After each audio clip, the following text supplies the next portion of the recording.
It's a field of screams. No, seriously, that's the tag on the front cover, along with some of Tim Jacobus' incredible artwork. This book is the 20th in the original series and was published in 1994, so yes, some things, like the mention of a Game Boy, may seem a bit dated in today's world. But with that said, let's get started with that plot. Our narrator for this story is a girl named Jody who, along with her lazy little brother Mark, are visiting their grandparents' farm in the middle of nowhere as part of their usual summer shtick. They're met at the train station by Stanley, the farmhand.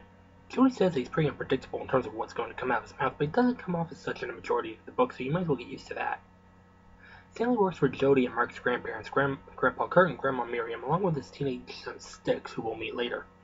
Pass through the small town simply named Town. Yes, it's so small that it's simply called Town. That makes me appreciate my hometown, which is so small not even people in the same county know where it is. As they drive to the farm, Stanley decides to drop the title by constantly saying that the Scarecrows walk at midnight. Jody and Marcus pass it off as Stanley being a goofball. After all, they've known him their whole lives, so they know him like a book. Us readers, on the other hand, yeah, not so much.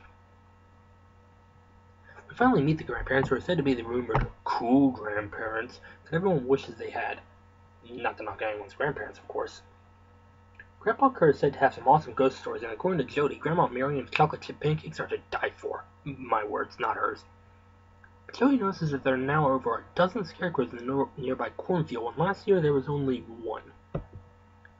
Stanley takes the kids on the yearly farm tour, this time showing them new additions to the Scarecrow family.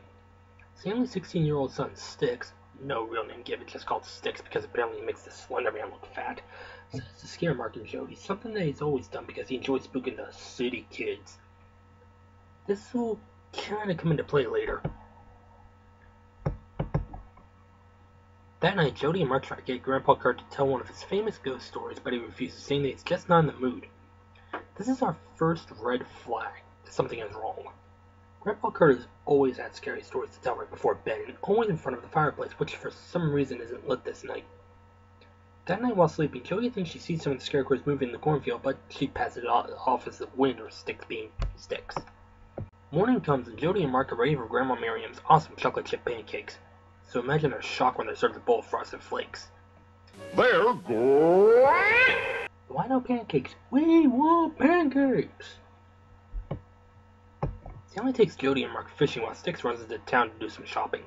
Mark, as mentioned earlier, is one lazy little bastard and actually asks for a taxi to take them to the creek.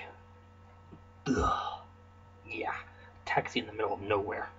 Sorry kid, you're walking. But, Stanley, do we really have to circle the barn 3 times? I know it says so in your big book of superstitions. No, really, he has one, but he never says where he got it. But seriously, why? Better question. Why do Mark and Jody go along with it? Jody says they need the exercise, but seriously, either head off to the creek yourselves or just plant your butts on the ground and wait for him to finish this ritual of his. They finally make it to the creek, Mark complaining about having to actually be active for once when he really just wants to sit back on the hammock at the farm and read his comic books and play his Game Boy. But after a bit, he gets into the spirit of things. No one catches anything until Jody gets spooked by a clump of wet grass that she mistakes for a scarecrow hand. She then thinks she sees a scarecrow moving in the trees, but convinces herself, along with Mark, it was probably just her allergies acting up. You see, while Jody loves coming out to the farm, she's allergic to just about, everything there. She gets back to the farm, along the way coming to the conclusion that the scarecrow she saw in the trees was really Styx, being a douche. So she decides to check in the barn to see if he's hiding in there, waiting to pounce. You really can't fault Jody for thinking this. After all, Styx has a habit of scaring the crap out of Jody and Mark, so it makes sense for her to think this. Jody doesn't see any sign of Styx outside of some old coats, burlap sacks, straw, and unlit torches. Remember this for later. She thinks there's something in the barn with her, and the door's shut on her, trapping her inside. With nowhere else to go, she climbs into the hayloft and finds an old rope that she and Mark used to swing on. When she gets ready to leap out of the window, she sees another scarecrow on the ground below. Again, she thinks it's Styx and leaps out of the barn to confront it, only to find nothing.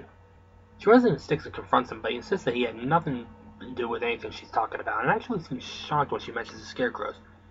Jody's still convinced that he's joking and tries to confront Stanley about it at dinner, but he makes her promise not to tell Grandpa Kurt. That night she has a dream where the grandparents are scarecrows and are smothering her to death. Nice, R.L. Stine. Well, he has admitted killing / pseudo-killing teens and preteens in his stories. I mean, have you read Fear Street? The next day, while Stanley and Six have gone to town to do some shopping, Jody convinces Mark to go horseback riding with her. Yes, this is all just padding until the monsters show up. Goosebumps books are full of this for the most part. Mark for once isn't whining like a little bitch, until something darts out into the path, spooking the horses and causing Mark and Jody to fall. Jody hits the ground hard and is knocked out. She has another dream where she's attacked by scarecrows, only to wake up to see Stanley standing over her. One of the horses has galloped away, and Mark's wrist is sprained. He'd come close to breaking it, actually. Stanley takes Mark and the remaining horse back to the farm and puts some ice on his wrist, while Jody elects to stay on foot and walk off her fall. Before leaving, she takes a look at the thing that spooked the horses. Another scarecrow. Out of frustration, she kicks the thing until its head falls off. Later in the afternoon, Jody comes clean to the grandparents about what she thinks Styx has been doing, but they blow her off. So she does more investigating and is confronted by Styx when she goes back into the barn. He keeps warning her that she and Mark should leave the farm before he's pulled away by Stanley to do their chores. No, Jody still doesn't believe that Styx isn't the one pulling these crazy pranks, and it's at this point that I can see the gears turning in this girl's head. That night she comes up with a plan to disguise Mark as the Scarecrow, hide him in the cornfield, lure Styx out there, and scare the everlasting shit out of him. Good plan, but there's one problem, Jody. One of Styx, I don't know, has a shotgun. That would end very badly for Mark. She decides to use one of the old jackets at burlap sack as Mark's disguise, which she stuffs with straw from the barn. Mark decides to bitch the entire time. Seriously, this kid does nothing but whine and bitch. Shut up! Ow! Slap him! Anyway, they head into the cornfield, Mark of course complaining the whole time, and Mark gets in position. Jody heads off to fetch Styx, and as she's ready to knock on the door, she sees the Scarecrow come out of the field. Damn it, Mark! But wait, it's not Mark. It's a real Scarecrow.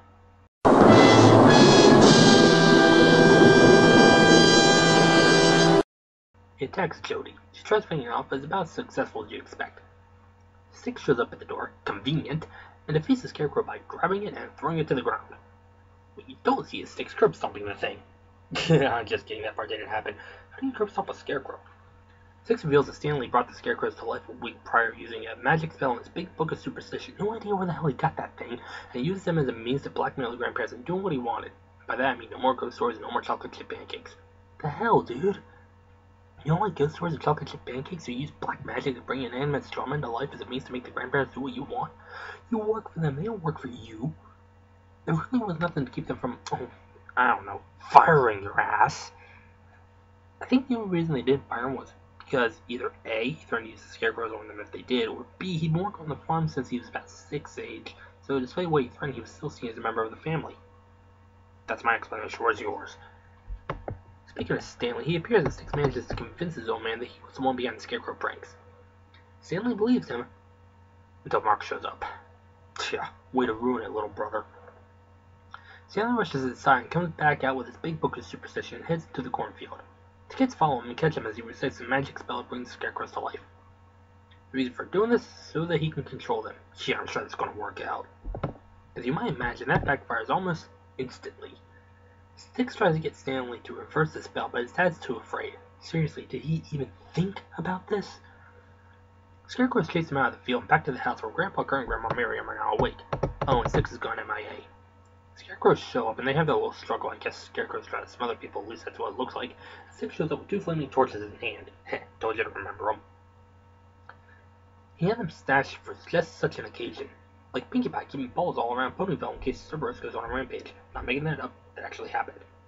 And yes, he actually does kill the Scarecrows with fire. This is actually different in the TV adaptation where it's the hate bailer. Stanley decides to give up on using the big book of superstition to bring Scarecrows back to life, and everything goes back to normal. Happily ever after, right? Why is it ever that simple in a Goosebumps book? Unless it's The Ghost Next Door, which is more of a bittersweet tearjerker than anything. The next day, while everyone's relaxing, Stanley is reading a passage in the big book of superstition, and this brings Grandpa Kurt's taxidermy bear to life. Good God, the implications are fucking horrifying. Think about it for a moment. Now you're done thinking about that, let's take a look at the characters, starting with our narrator, Jody. Since this is the first book I'm looking at in this series, Jodie will be the basis for all future protagonists. The control, if you will. She's actually a very likable protagonist. She clearly has a good head on her shoulders and isn't so quick to think that the monsters are behind all the goings on at the farm. She'd much rather blame Styx than anything else. She actually goes all Nancy Drew at one point to prove whether or not Styx really is the one behind everything. But when Stanley drops the title at the beginning of the story, I think it just sends her imagination into overdrive. This could be why she starts having dreams about scarecrows or hallucinating about scarecrows in the woods. So she sees the bear come to life at the end after Stanley reads from the big book of superstitions. The implications are, you've probably already thought about this, she's the first one to be mauled by the thing. Which brings up another point about these books to anyone who's never read them before. With few exceptions, the books are told in the first-person perspective, making a majority of them apocalyptic logs. Jodie has the very last line in this book, and it's never said, thank God, but I can only assume that the bear attacked and possibly killed everyone in the house, minus Styx, who was out at the time. The only problem I have with her is that she doesn't think things through. Like I said before, she didn't consider Styx had a shotgun when she and Mark decided to scare him. Speaking of Mark, he is Jodie's annoying younger brother. Let me get this out of the way right now. I hate this little bastard. All he does is whine and bitch. He's lazy and he doesn't want to do anything. Jodie even says in the first chapter that all he's going to do is sit on his ass, read his comics, and play his Game Boy. When he sprains his wrist after falling off the horse, he doesn't even want to so much as go outside. He makes a gift from that one commercial seem active. You know, the one with the kid who calls his grandmother from the next room to ask for another grape soda. Jeez, you are one lazy little ass. TV tropes is a phrase for a character like Mark, the character that you just cannot stand. The Scrappy. Each book has at least one, and Mark is my Scrappy for this book. Grandpa Kurt and Grandma Miriam are the cool grandparents that everyone wishes that they had. Grandpa Kurt's kick-ass ghost stories and Grandma Miriam's chocolate chip cookies, as Jodie puts it, just melts in your mouth. They're like the marzipan mascarpone meringue madness from the My Little Pony episode Mystery on the Friendship Express. They just sound fucking delicious. The bear Stanley ends up bringing to life at the end of the story is the bear that Grandpa Kurt shot decades ago, saving the lives of 2 hunters in the process. They changed some of their demeanors from what Jodie and Mark are used to during the story, and it is thanks to Stanley blackmailing them for the pettiest reasons, which I will get into right now. Stanley is the farmhand. He's been working on the farm since he was about the age of his son Styx. The reasons for blackmailing the grandparents is some of the pettiest I'd ever heard. He doesn't like Grandpa Kurt's ghost stories, he doesn't like Grandma Miriam's chocolate chip pancakes, and he doesn't like apple pies. Which means no ghost stories, frosted flakes for breakfast, nothing wrong with frosted flakes, mind you, but after a while you get tired of them, apple pie has been replaced with cherry pie. That is your reason for using the big book of superstition. You know, at least the villain from the previous book, Deep Trouble, had actual motivation. But Stanley, he is one petty son of a bitch. Stanley's son Styx, no real name given, works on the farm along with his father. He realized that Stanley was taking the whole big book of superstition a bit too seriously and took precautions ahead of time just in case. He was only behind one cheap scare in the book. Everything else was Jodie's dreams, possible hallucinations, or actual scarecrows. He's also the only character not in the house when Stanley brings the bear to life. Let's assume, for a moment, that he showed up just as the bear came to life. Did he save everyone? What if he showed up too late? Again, the implications are, well...